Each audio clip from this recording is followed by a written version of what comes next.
En système capitaliste, on est dans un système qui repose sur l'usage de la monnaie. Alors il y a 3 types de monnaie connus.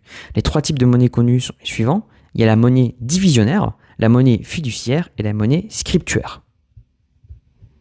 On parle de monnaie divisionnaire dès qu'on mentionne les pièces de monnaie. On parle de monnaie fiduciaire dès qu'on fait référence aux billets.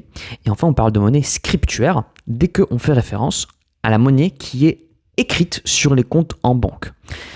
À votre avis, quelle est la monnaie la plus en circulation dans le monde? Il s'agit d'abord et avant tout de la monnaie scriptuaire. 90% de la monnaie qui existe dans le monde est de la monnaie scriptuaire.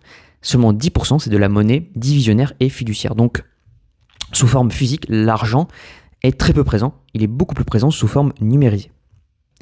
Première chose à mentionner. Deuxième chose à mentionner, y a-t-il une différence entre l'argent et la monnaie?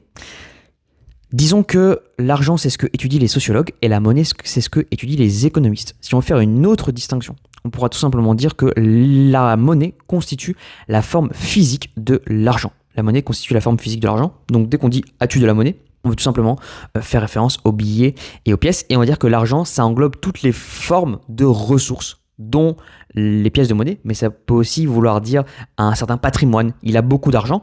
Ça ne veut pas dire qu'il a de l'argent immédiatement, mais il peut transformer des biens sous forme de monnaie précisément. Donc avoir de l'argent, ça peut être aussi avoir des ressources au sens général. Donc l'argent, ça signifie l'actif généralement, et la monnaie, tout simplement l'aspect physique de l'argent. On va s'intéresser aujourd'hui aux 3 fonctions de la monnaie qui étaient théorisées par Aristote. Aristote écrit dans un contexte précis où la monnaie n'a plus tout à fait le même sens qu'aujourd'hui, mais où les 3 fonctions qu'il attribue à la monnaie sont toujours les mêmes.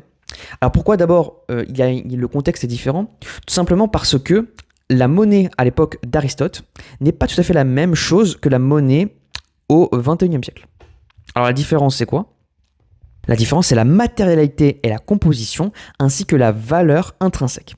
Dans l'Antiquité, les pièces avaient une valeur intrinsèque, c'est-à-dire que la valeur du métal dont elles étaient composées avait une valeur en soi, qui était souvent proche de la valeur faciale de la pièce. Disons qu'on estime qu'on ait de l'or, une certaine quantité d'or, et que cette quantité d'or, elle équivaut à 1 euro. Eh bien, il y avait 1 euro en valeur d'or sur cette pièce. Alors qu'aujourd'hui, la monnaie moderne, elle est fiduciaire. Ça veut dire que la valeur ne repose pas sur la valeur du matériau avec lequel la monnaie est faite, mais sur la confiance que les gens placent dans sa capacité à être échangée contre des biens et des services. Concrètement, ça veut dire quoi? Ça veut dire qu'aujourd'hui, on n'a plus de l'or entre les mains, mais on a tout simplement un symbole. On a un symbole. D'ailleurs, aujourd'hui, les pièces de monnaie, elles sont faites avec des métaux qui ne sont pas du tout des métaux précieux. Comme à l'époque d'Aristote, où les pièces étaient faites soit en or, en argent ou en bronze. Et les monnaies, aujourd'hui, elles sont faites avec de l'acier, du cuivre. Et par exemple, pour les pièces de 2 euros, elles sont composées de nickel et de cuivre. Pour Aristote, en réalité, la fonction de l'argent, la fonction principale, si on devait la résumer à une chose, c'est d'éviter les problèmes du troc. Alors, qu'est-ce que ça veut dire éviter les problèmes du troc? Dans les sociétés pré-capitalistes, donc dans les sociétés qui ne fonctionnaient pas sur un système monétaire, qu'est-ce qui se passe? C'est qu'on avait des échanges qui se faisaient entre les citoyens et les individus. Et les échanges qui se faisaient entre les individus, ils étaient forcément des trocs.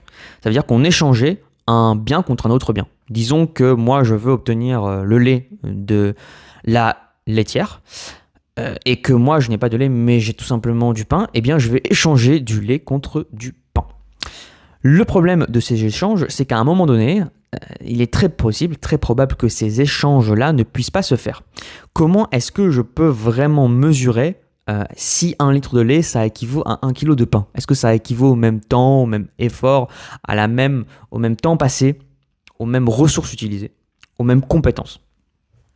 Et ça se complique de plus en plus si je commence à échanger des choses qui sont extrêmement différentes les unes des autres. Si je commence à échanger du café qui vient d'Afrique du Sud avec un diamant en bronze trouvé en Russie, ça va pas du tout être des objets qui vont être dans la même location. Ça va compliquer le calcul des échanges.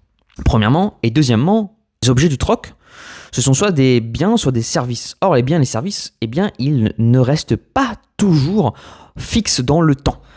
Imaginons que je dois échanger des bananes ou même du lait. Si je reprends cet exemple-là, le lait, à un moment donné, il risque de tourner. Donc je ne pourrais pas l'échanger sur une longue durée. Il va falloir que je l'échange maintenant et tout de suite. Et si ça se trouve, il n'y a personne qui, au moment où je veux l'échanger, va pouvoir me donner du lait. Donc ça va me poser problème. En ce sens, la monnaie, elle est là pour précisément gérer la difficulté du troc. Alors comment est-ce que la monnaie fait pour gérer la difficulté du troc? Si on remarque qu'il est difficile de trouver deux personnes dont les besoins coïncident exactement, moi je veux du pain et moi je veux du lait, par contre, je peux utiliser une sorte d'intermédiaire qui va faciliter les transactions avec un moyen d'échange qui est accepté par tous immédiatement, spontanément, sans discussion. Si je donne de l'argent à n'importe qui dans le monde, en échange d'un service ou d'un besoin, l'argent sera automatiquement accepté. L'argent, c'est un intermédiaire entre les gens qui fait que l'échange peut se faire immédiatement. Et non pas dans 50 ans, dans 10 ans, en fonction de si j'ai du lait à ce moment-là et si mon lait respecte les conditions sanitaires. L'argent, c'est ce qui permet de faire que l'échange s'opère immédiatement. C'est la fonction d'intermédiaire des échanges. Elle permet à l'échange d'être réalisé et à l'échange d'être réalisé maintenant. Deuxième fonction de la monnaie, c'est la fonction de mesure de la valeur.